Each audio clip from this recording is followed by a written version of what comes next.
السلام علیکم، میں ہوں کرن بٹ۔ امید ہے آپ سب خیریت سے ہیں۔ خدا آپ کو اپنے حفظ و امان میں رکھے۔ میرے پاس ہیں دنیا بھر سے گزشتہ ہفتے کی امیگریشن، ویزوں اور ایئر ٹریول سے جڑی اہم ترین اپڈیٹس۔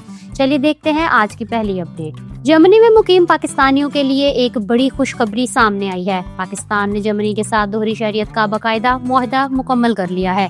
برلن میں پاکستانی سفارت خانے کے مطابق اب جرمنی کو ان ممالک کی فہرست میں شامل کر لیا گیا ہے جن کے ساتھ پاکستان دوہری شہریت کی اجازت دیتا ہے۔ اس فیصلے کے بعد جرمنی میں رہنے والے پاکستانی نژاد افراد اگر جرمن شہریت حاصل کریں گے تو انہیں پاکستانی شہریت چھوڑنے کی ضرورت نہیں پڑے گی۔ یہ اس سے پہلے لازمی شرط تھی۔ جن پاکستانیوں نے ماضی میں جرمن شہریت کے لیے پاکستانی قومیت ترک کی تھی ان کو بھی پاکستانی شہریت بحال کرانے کا موقع دیا جائے گا۔ پاکستان انٹرنیشنل ایئر لائنز نے مسافروں کی سہولت کے لیے کینیڈا اور برطانیہ کے ریلوے نیٹ ورکس کے ساتھ ایئر ٹو ریل شراکت داری قائم کر لی ہے۔ اب پی آئی اے کے مسافر ایک ہی ٹکٹ پر فضائی سفر کے بعد ٹرین کے ذریعے اپنی منزل تک پہنچ سکیں گے۔ قومی ایئر لائن کے مطابق ٹورانٹو پہنچنے والے مسافروں کو کینیڈا کے 8 بڑے شہروں سے ریل کے ذریعے جوڑا جائے گا۔ لندن اور مانچسٹر آنے والے مسافر برطانیہ کے 50 سے زائد شہروں تک آسانی سے رسائی حاصل کر سکیں گے۔ پی آئی اے کا کہنا ہے کہ ریل ٹکٹ کی بکنگ فضائی ٹکٹ کے ساتھ ہی ان کے دفاتر، registered travel agents, web sites اور موبائل ایپس کے ذریعے مکمل ہوگی۔ اس سہولت سے اوورسیز پاکستانیوں کو بہت بڑی سہولت مل جائے گی۔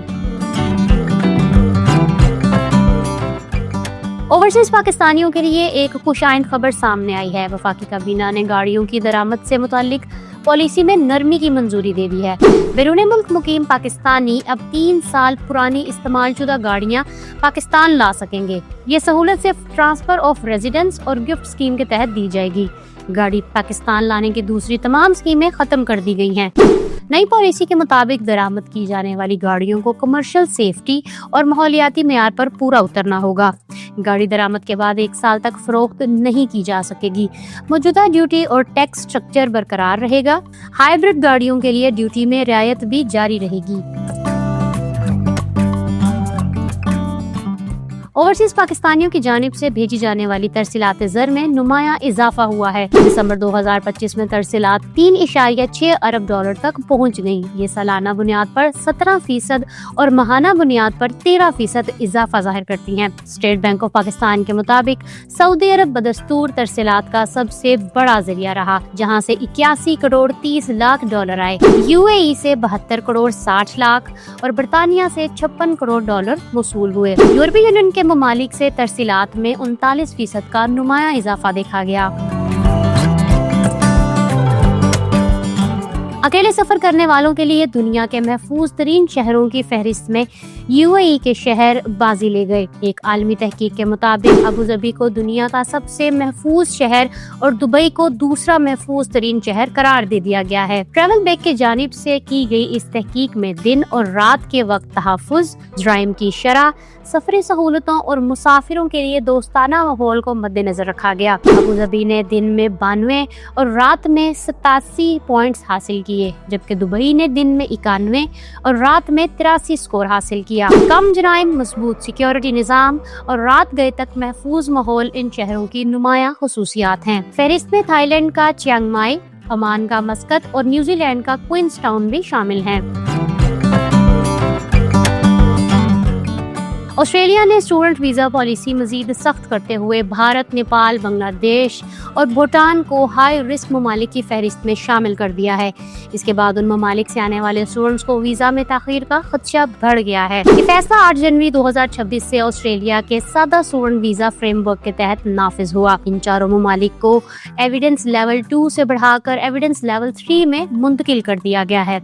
آسٹریلوی محکمہ داخلہ کا کہنا ہے کہ اس اقدام کا مقصد جعلی تعلیمی اور مالی دستاویزات جیسے مسائل سے نمٹنا اور تعلیمی نظام پر اعتماد برقرار رکھنا ہے۔ ناقدین کے مطابق اس فیصلے سے ہزاروں دیانتدار اسٹوڈنٹس بلا وجہ اضافی جانچ، زیادہ دستاویزات اور 8 ہفتوں کے طویل انتظار کا سامنا کریں گے۔ سویڈن میں پناہ کی درخواستوں میں غیر معمولی کمی دیکھی گئی ہے۔ گزشتہ برس درخواستوں کی تعداد میں تقریباً 30% کمی ریکارڈ کی گئی، جو 1985 کے بعد